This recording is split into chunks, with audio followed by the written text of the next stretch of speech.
John, can you hear me? Yeah. I'm happy to do a quick presentation on this first item, unless you want to take the lead on it. Okay, why don't you do it, and then I think we're going to continue it, right? Number one. Yeah.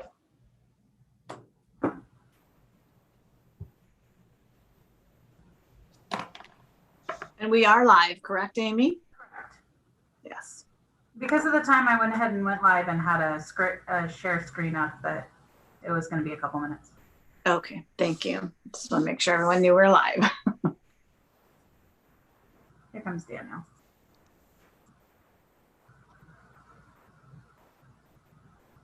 And Sandy.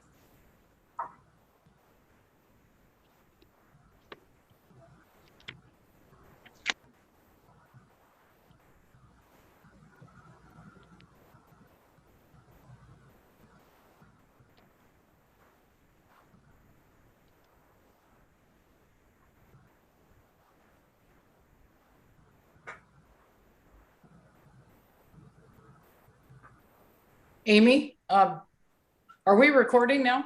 Yes. Yes. Oh, okay. So I'll call to order the open session. For the open session, roll call, please. Councilmember Berlant, Here. Amara, Yes. Dowden Calvillo, Present.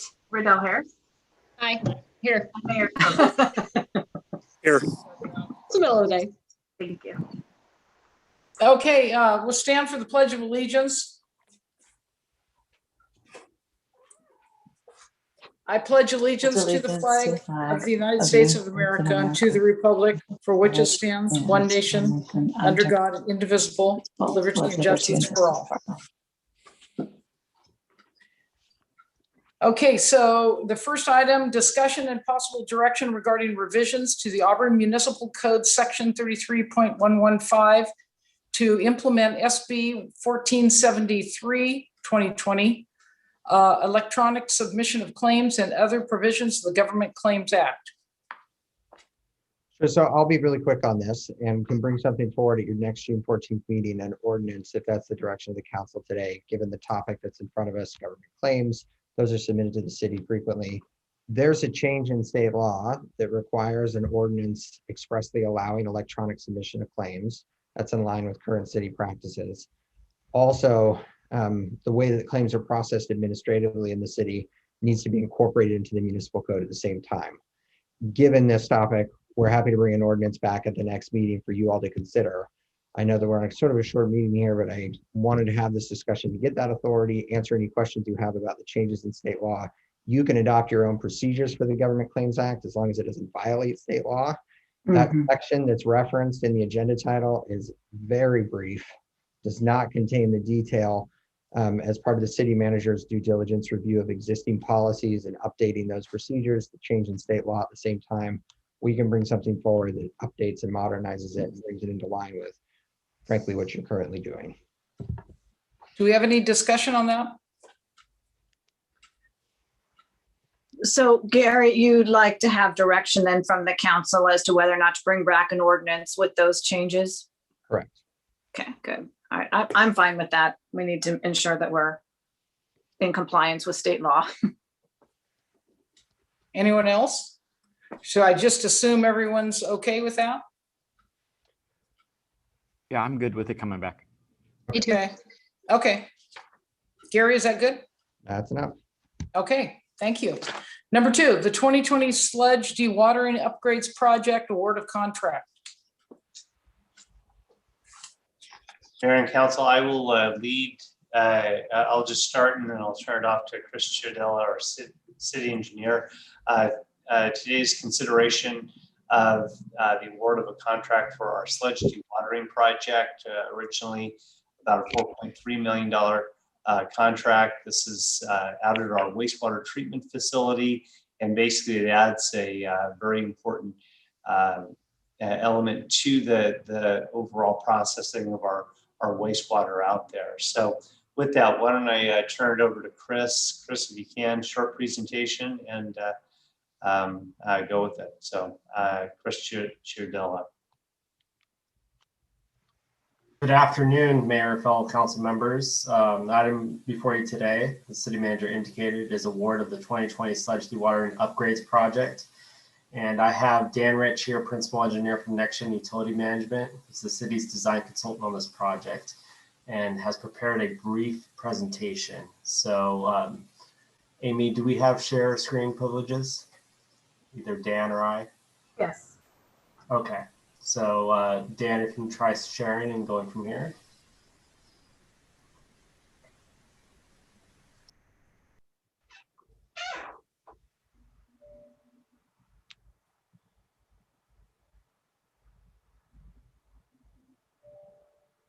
Good afternoon. Can people hear me? Yes.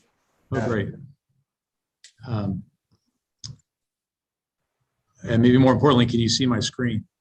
Yes.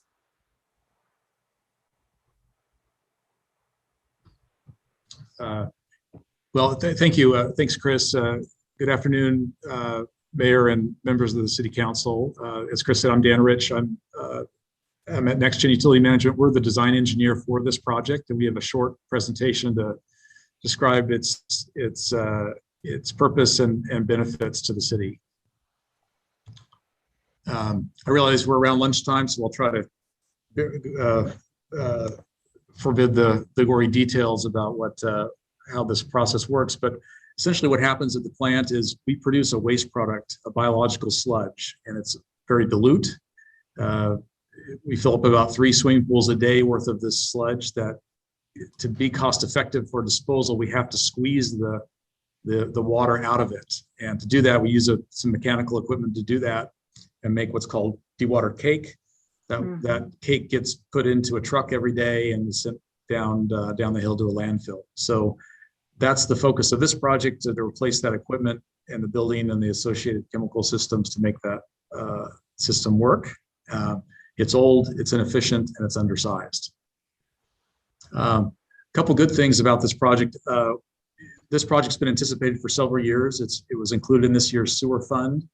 It's also the last major sewer upgrade of the treatment plant that we have on the books. We did something significant in 2009 and 2016. They both cost each of those are about $10 million projects each. And this one's on the order of $5 or $6 million. So, and most importantly, because it's been anticipated in the previous financial plan for the city, we are funding this out of city reserves that were anticipated specifically for this reason. So we're not incurring any new debt.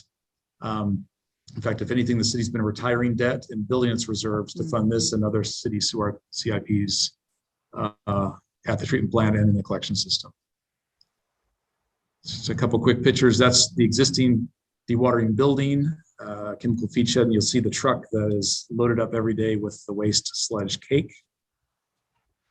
There's an entire inside look at the belt filter press system. Hey, Sorry. We can't. Dan, your slides aren't moving through. Oh, sorry about that. I'm trying to figure out why they're not advancing. I'm gonna.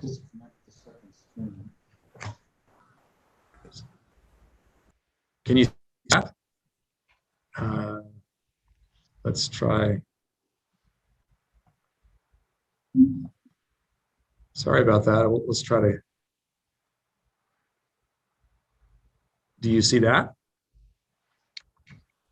No, we're not currently seeing your screen.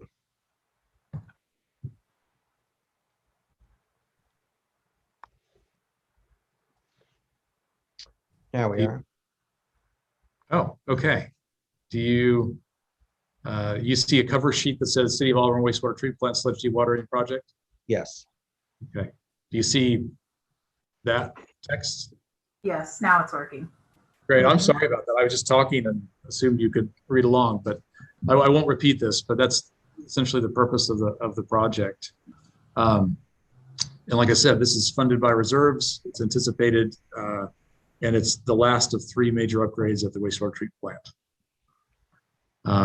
So that's the building I was referring to that we're replacing, chemical feed shed, and the truck that's leaves for the landfill every day with the dewatered cake. That's the existing belt filter press and the truck from the interior of the inside of that building. Just a few more things about the design. It's meant to provide some redundancy to the plant. We only have one of these pieces of equipment now. We're going to add two by the time we're done, and we'd like to have two of everything because this process can never go down because we never stop processing wastewater. There's also some regulatory things that are on the horizon.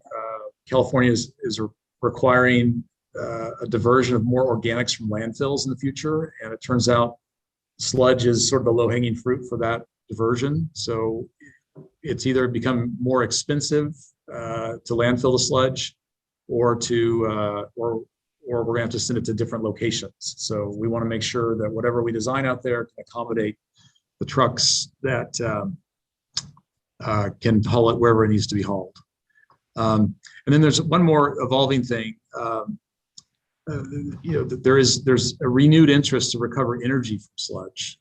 If you dewater it to the level we're dewatering, it actually burns. So there's a whole new technology group out there that is finding ways to burn biomass like this and generate energy from it, and not trigger emissions requirements. So that's an evolving thing. So this allows us to be situated for when those processes appear and are more cost effective.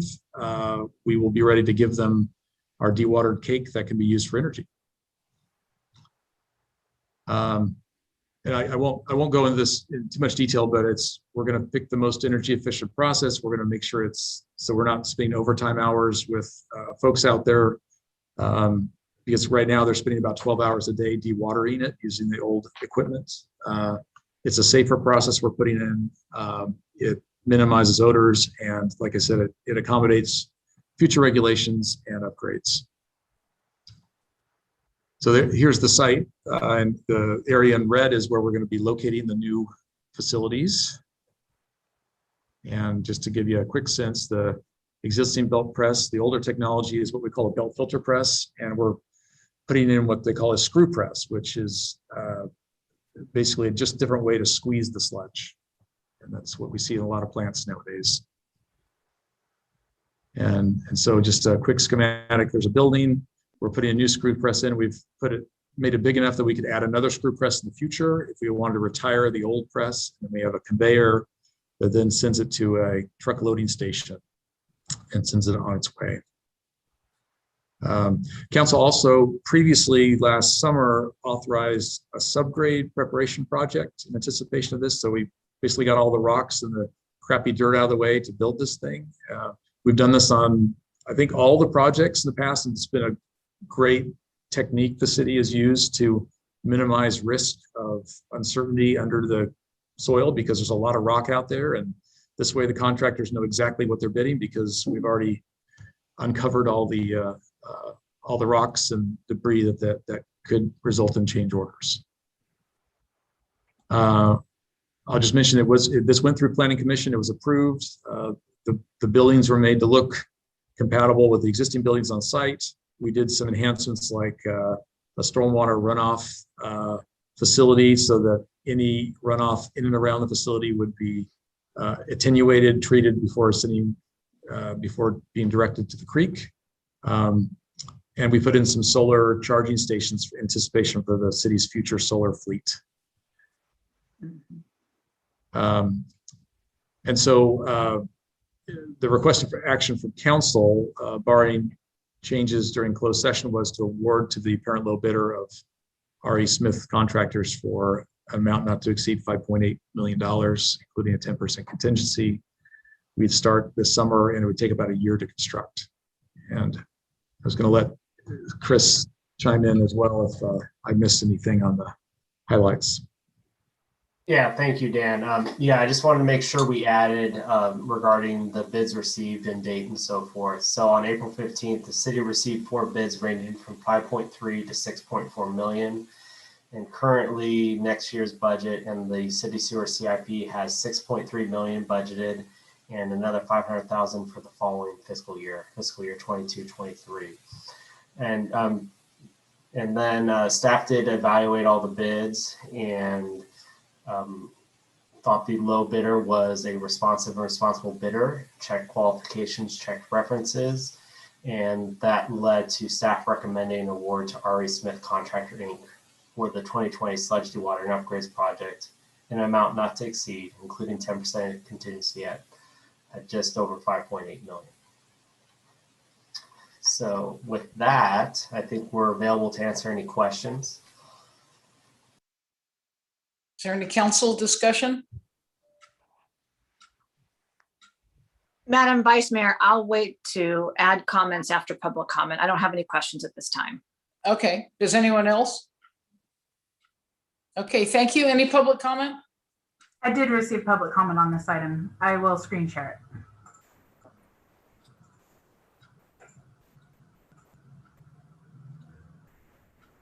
All 4 slides are the same public comment, so it will just continue on. Thank you.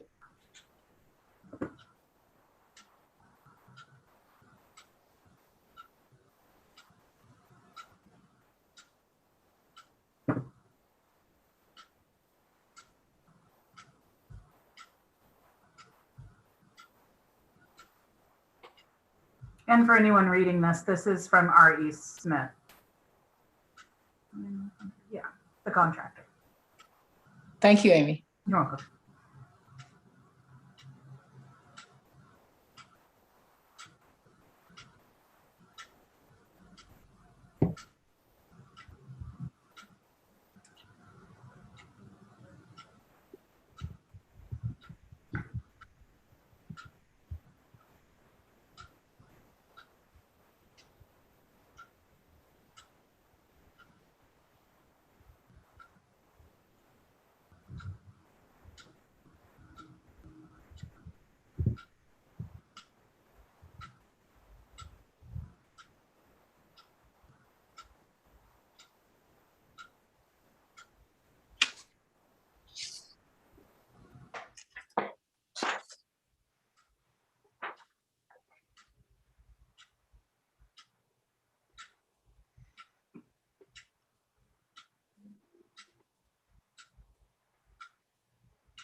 And that completes public comment. Okay, thank you. Vice Mayor, if I may just respond briefly to that, I would just advise the council that you're bound by the information that was submitted in the bid on time and not the additional information. They do have a right to provide public comment at the meeting today, which they've done. The question before you, though, is what was submitted on time in the bid. Thank you.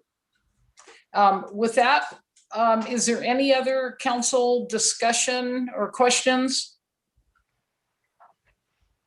Alice? Yes, I just want to Councilwoman. say, thank you very much, Madam Vice Mayor.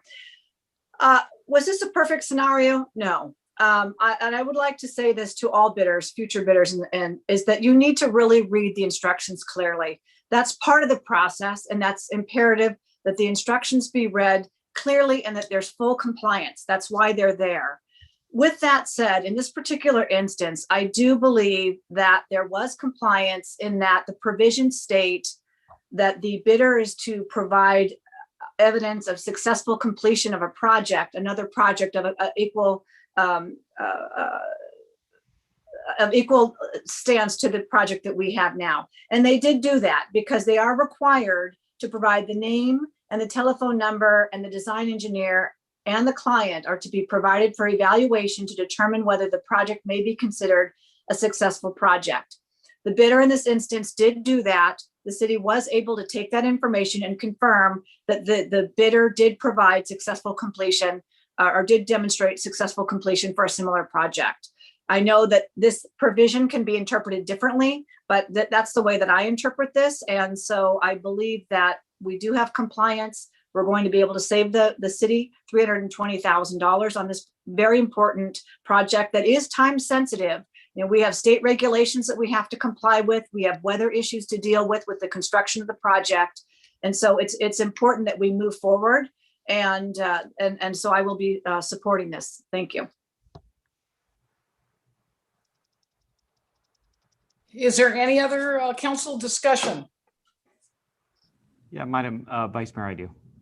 Yes, Councilman Berlant. Thank you very much. I'll just be very brief. I definitely appreciate the staff report, definitely see the benefits that this system is going to bring in efficiencies, safety, and based on the last comments, definitely in agreement on many of those points, and definitely appreciative of the public comment that was made that reiterates the commitment to our community.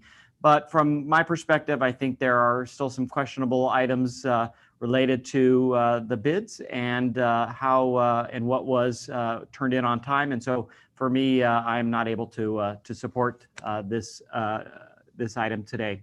Thank you. Thank you, Councilman Berlant. Any other comments?